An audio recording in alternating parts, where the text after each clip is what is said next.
New York City never really sleeps, but certain streets, those tucked between forgotten buildings and long-abandoned alleys, learn to grow quiet after dark. On one of those streets, tucked beneath a faded green awning and wedged between a shuttered tailor and a pawn shop that hadn't changed its window display in over a decade, sat Whitlock's Curiosities, a dusty little used goods store run by a solitary man named Graham Whitlock. Graham was in his mid-30s, sharp-eyed, practical, and more than a little tired. After 10 years in the business, he could tell a fake Rolex from across the room and could spot a real antique with the accuracy of a bloodhound. The store was more than his livelihood, it was his legacy. He'd inherited it from an uncle he barely remembered, along with the small apartment above it, where he lived alone. That evening, the streets were slick from a light rain, and Graham was minutes from locking up. The shop was dim, filled with the low hum of an old radio and the musty scent of aged wood, dust, and time itself. As he turned the open sign to close, the bell above the door jingled. An old man stepped in. Graham paused, brows raised. The man's appearance was strange. He wore a dark velvet coat with silver buttons, high-collared and old-fashioned. His boots clicked on the worn wooden floor, polished leather with pointed toes, like something out of a museum. And his hat, tall, cylindrical, and black, seemed utterly out of place in the modern world. But what drew Graham's eyes most was the box the old man carried. It was about the size of a large toolbox, carved from deep mahogany, with brass clasps and strange, faded symbols etched into its surface. The man placed it gently on the counter. "I'd like to sell the contents," the old man said, his voice rough like paper dragged across stone. "Antiques, things that deserve a new home." Graham hesitated. "It's closing time. These things take a while to evaluate. Can you come back tomorrow?"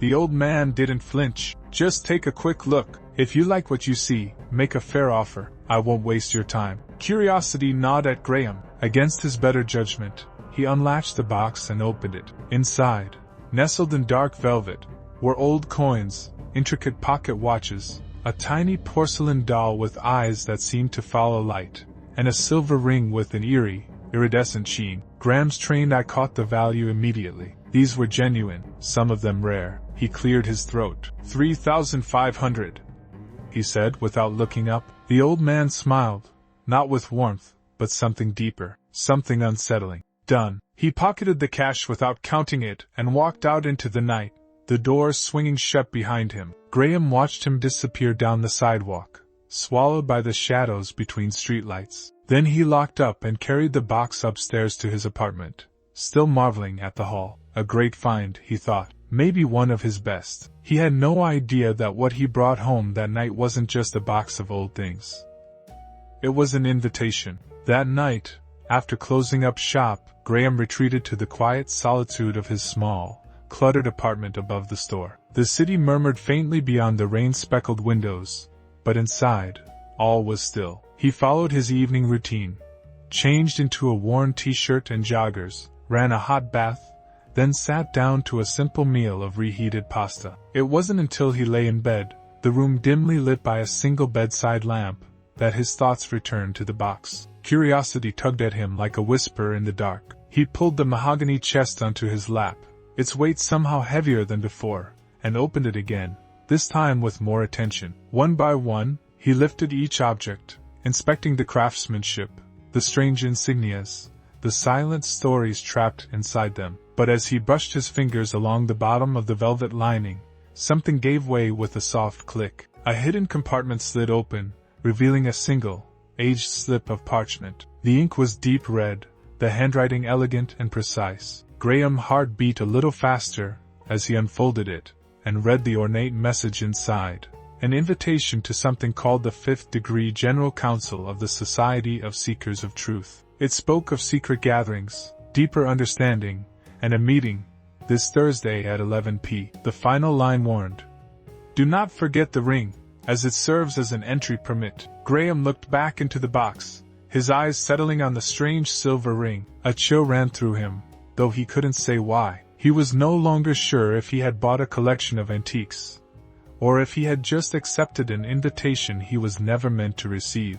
For the next 2 nights, Graham found himself drifting between emotions he couldn't quite explain. An uneasy blend of fear, confusion, and a gnawing curiosity that refused to let go. The words on the parchment played over and over in his mind like a cryptic song stuck on repeat. Society of Seekers of Truth. 5th degree, Ring of Entry. He had never heard of such a society, and yet the formality of the language, the precision of the script, and the eerie sense of purpose behind the invitation gave it weight. By Wednesday night, sleep had become impossible. Time felt strange, elastic, stretched thin, and every ticking second brought him closer to Thursday. He had almost talked himself out of going, but the pull was too strong. So, at 10:30 on Thursday night, dressed in his best coat, and with the silver ring in his pocket, Graham entered the address into Google Maps. What he found unsettled him. It led to a remote patch of land just outside the city, an area with no street lights, no traffic, no signs of civilization. As he drove along the winding, narrow road surrounded by dense woods, the city behind him disappeared. Then, through the trees, it emerged, a towering Victorian mansion, its dark silhouette rising from the mist like a relic torn from another century. It stood alone, regal and silent,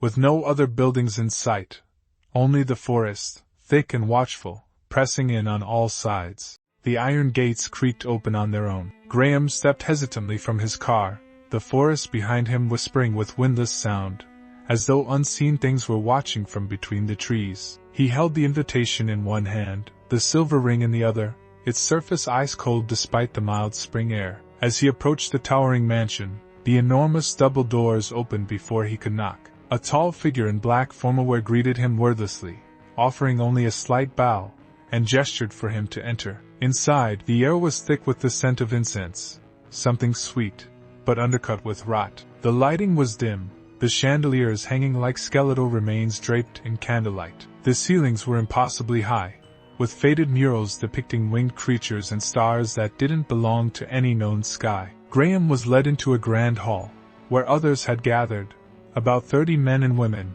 all dressed in various states of formality, their expressions tense and unsure. No one spoke much. No one knew what this place truly was. They were told it was a retreat, an exclusive society devoted to the pursuit of higher understanding, where spiritual enlightenment was found through secret knowledge and ancient ritual. But as the days passed, it became clear. This was no philosophical circle. This was not a cult of thought.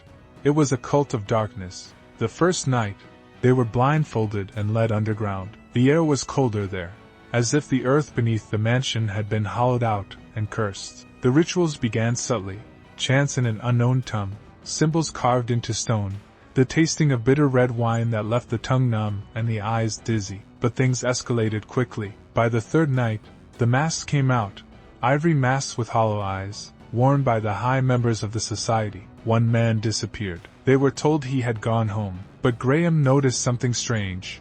His belongings remained untouched in his room. On the fourth night, there were screams echoing through the halls, screams muffled by thick walls and centuries of practiced secrecy. The ring, they said, was the key. Each initiate was asked to wear it during the Communion of Shadows, a ritual where fire danced without flame and blood was spilled without visible wounds. They gathered around a black stone altar, carved with symbols that pulsed faintly beneath torchlight. The leaders chanted in unison, their voices vibrating the air, calling on something to rise, and something did. It appeared first as a whisper, then a presence, an impossibly tall figure that cast no shadow. It had no face, only shifting tendrils of darkness beneath a cloak of living smoke. The room filled with screams as some fell to their knees, others wept or collapsed. Two of the attendees went mad before Graham's eyes, clawing at their own skin. The creature moved through them slowly, like a priest inspecting an offering. One woman was lifted from the ground without being touched. Her mouth opened wide enough to shatter bone,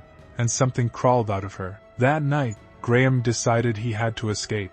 He wandered the halls in secret, desperately searching for a way out. That was when he met Adam, a man in his 60s, pale, with eyes too tired for someone still standing. Adam was one of the society's oldest members, but he was different. He had joined long ago, thinking the same things Graham once did, mystery, meaning, truth, but had learned too late the price of true knowledge. Adam whispered, "They feed it. That's what all of this is for. The rituals, the ring, it marks you. You're an offering." In the dead of night, Adam led him through the wine cellar and into an old servant tunnel that snaked beneath the forest. They walked in silence for miles, the smell of damp soil and decay guiding them back to the world of the living. Graham emerged just before dawn, caked in mud and barely breathing, the silver ring burning against his chest like a brand. Adam stayed behind. "I'll delay them," he said. "You run." Graham never looked back. He drove until the mansion was a distant nightmare,